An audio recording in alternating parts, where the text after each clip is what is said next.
विदेश मंत्री जयशंकर ने सऊदी समकक्ष से की बात। हमास इजरायल युद्ध की स्थिति पर हुई चर्चा। विदेश मंत्री एस जयशंकर ने शुक्रवार को सऊदी समकक्ष प्रिंस फैसल बिन फरहान से बात की। विदेश मंत्री ने एक्स पर पोस्ट किया। सऊदी अरब के विदेश मंत्री के साथ हमास इजरायल संघर्ष से उत्पन्न स्थिति पर चर्चा की।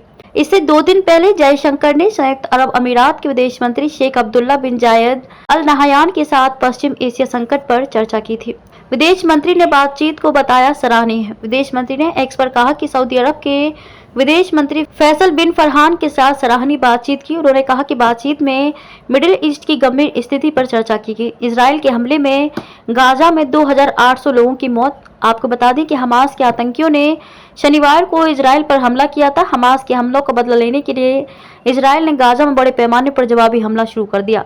इजरायल की जवाबी कार्रवाई में गाजा में अब तक करीब 2800 लोग मारे गए हैं। इजरायल हमास युद्ध से बड़ी वैश्विक चिंताएं। इजरायल और हमास के बीच युद्ध से वैश्विक चिंता बढ़ गई है। इसे लेकर कई देशों ने चिंता जताई है। जर्मनी, अमेरिका, फ्रांस और ब्रिटेन जैसे देश इस पर चिंता जताते हुए इसे रोकने पर जोर दिया है। विदेश मंत्रालय के प्रवक्ता अरिंदम बागची ने कहा कि अंतर्राष्ट्रीय मानवीय कानून का पालन करना एक सार्वभौमिक दायित्व है और आतंकवाद से लड़ना एक वैश्विक जिम्मेदारी है। पीएम मोदी ने इजरायल के पीएम से की थी बात।